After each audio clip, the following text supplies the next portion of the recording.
بسم اللہ الرحمن الرحیم۔ ناظرین، صدائے ابوذر فورم آپ کا اپنا فورم۔ صدائے ابوذر پر بلند ہونے والی آواز آپ کی اپنی آواز۔ صدائے ابوذر پر درپیش مسائل پر بات آپ کی اپنی ہی آواز، آپ کی اپنی ہی سوچ کے مطابق، اور اس آواز کی شدت اور حدت اس قدر محسوس کی جاتی ہے کہ جس کو بات کہی جا رہی ہوتی ہے وہ اس بات کو محسوس کر لیتا ہے کہ مجھے اپنی سمت کو درست کرنا ہے، مجھے اپنی سمت کا تعین صحیح خطوط پہ کرنا ہے۔ اور میں یہ سمجھتا ہوں کہ آج صدائے ابوذر ملت شیعہ، خیر البریہ، اثنا عشریہ، پاکستان کے ہر فرد کی آواز ہے۔ ہماری یہ خواہش ہے کہ اپنی اس آواز کو اتنی توانا، اتنی مضبوط، اور اس کی کھن گھرج اور اس کی بازگشت وہاں تک سنائی دے جہاں تک اس کے اثرات دیر تک قائم رہے یا باقی رہے۔ صدائے ابوذر کے صفحات، یعنی جب صدائے ابوذر ماہنامہ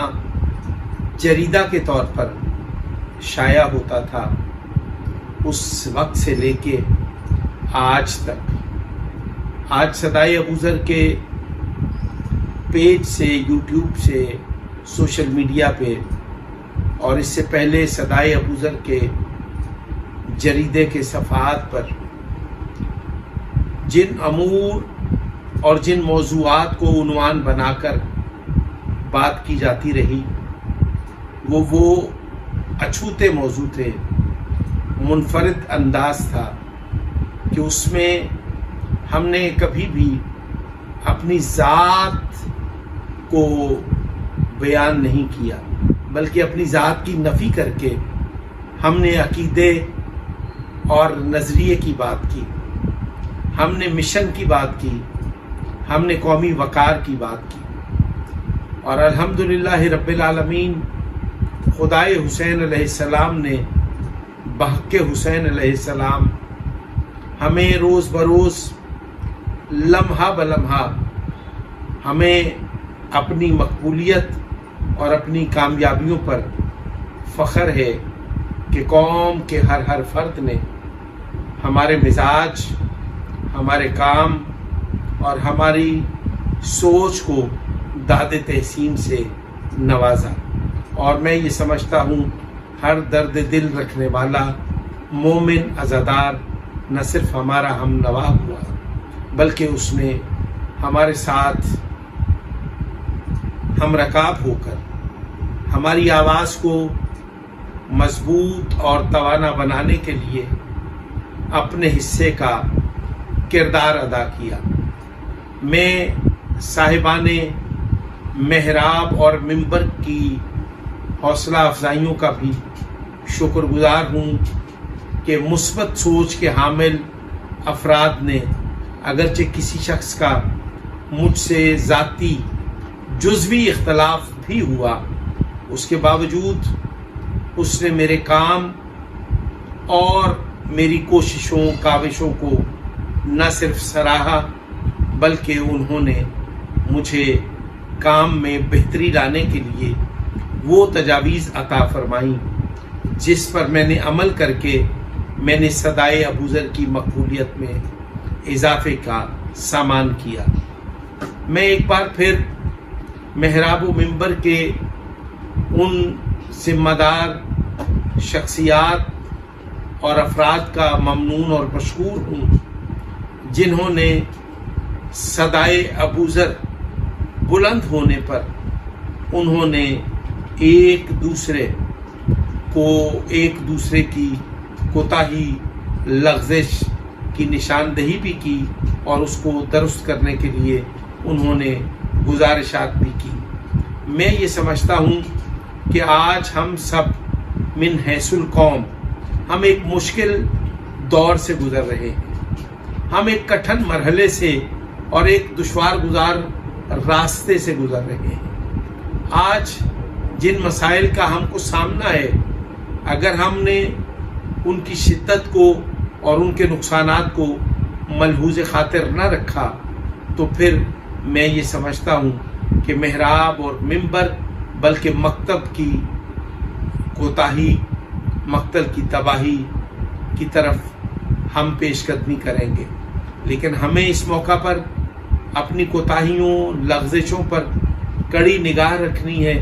اپنی کوتاہیوں، لغزشوں کو درست کرنا ہے، ایک دوسرے سے ہم نے قریب ہو کر ہم نے فاصلوں کو گھٹانا ہے۔ محراب و منبر، مومن، عزادار، ماتمی، نمازی، سب لوگ اپنے فروعی اختلافات کو بالائے طاق رکھتے ہوئے قومی وقار کی بحالی کے لیے، قومی تشخص کو دیگر مذاہب اور مسالک میں بہتر بنانے کے لیے علماء، ذاکرین، ماتمی، عزاداروں کو باہم متحد اور منظم ہونا ہوگا، اور یہی وہ عمل ہے جو آنے والے دنوں میں ہمیں ایک قوم کی طرح ایک الگ سے قومی وقار اور تشخص عطا کرنے کا سبب بن سکتا ہے۔ میں صدائے ابو ذر فورم پر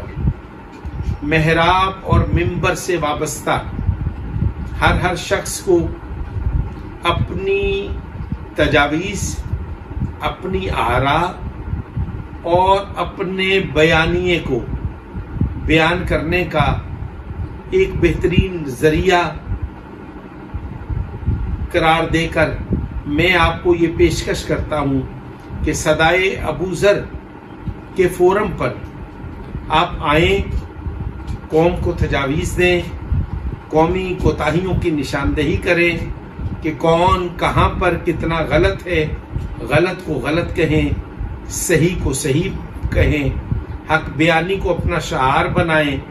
اور ہم بڑے دل کا مظاہرہ کرتے ہوئے اپنی غلطیوں اور کوتاہیوں کا اعتراف بھی کریں اور اس کا ادراک بھی حاصل کریں۔ آج پھر سے ایک بار ہمیں منبر اور محراب سے،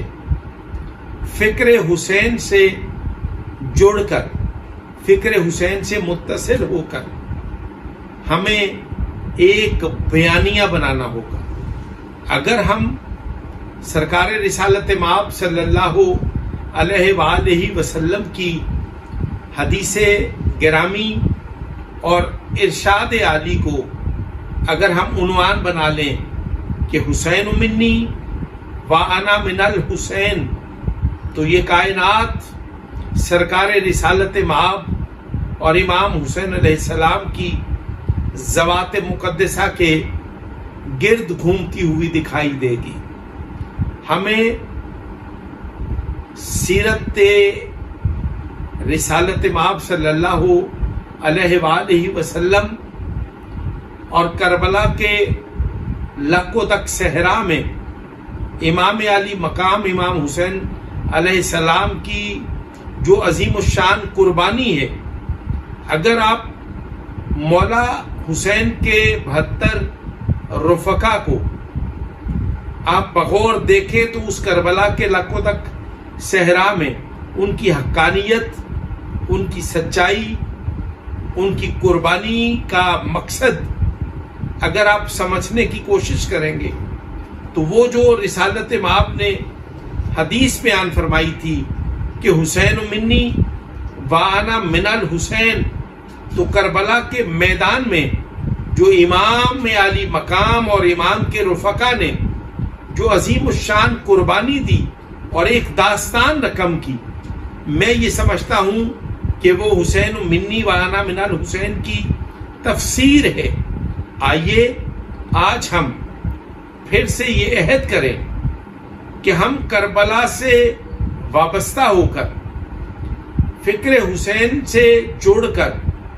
فکر حسین کو عنوان بنا کر سیرت رسالت مآب کو اور ان کے ارشادات گرامی کو، اس کے پیچھے چھپے ہوئے مفہوم کو اور اس کی تفسیر کو اگر ہم سمجھنا چاہتے ہیں تو ہمیں کربلا کو سمجھنا ہوگا، فکر حسین کو سمجھنا ہوگا۔ آئیے میں آج پھر پاکستان میں تمام مذاہب اور مسالک کو قومی اتحاد کی دعوت دیتا ہوں، اور میں یہ سمجھتا ہوں کہ سب لوگ اپنے اپنے عقیدے پہ قائم رہتے ہوئے، دیوبندی، بریلوی، اہل حدیث اور فقہ جعفریہ یعنی کہ ملت شیعہ، خیر البریہ، اثنا عشریہ، کہ وہ لوگ جو امام محمد مہدی کو آخر الزمان یعنی کہ زمانے کا آخری امام اور اللہ کی آخری حجت تصور کرتے ہیں، ان لوگوں کو یہ چاہیے کہ سب لوگ ایک دوسرے کے عقائد اور نظریات کا احترام کرتے ہوئے جذبہ حب الوطنی سے سرشار ہو کر ایک مسلم امت بننے کے لیے اقوام عالم میں پاکستانی قوم کا سر فخر سے بلند کرنے کے لیے آئیے آج ہم پھر سے اپنی صفوں میں چھپی ہوئی کالی بھیڑوں کو بغور دیکھیں، ان کے مکروہ چہرے بے نقاب کریں اور پاکستان کو مضبوط بنائیں، اور پاکستانی قوم کو ایک پیج پر، پاکستانی قوم کو ایک قوم بنا کر اپنے حصے کا کردار ادا کرنے کی کوشش کریں۔ السلام علیکم ورحمۃ اللہ وبرکاتہ۔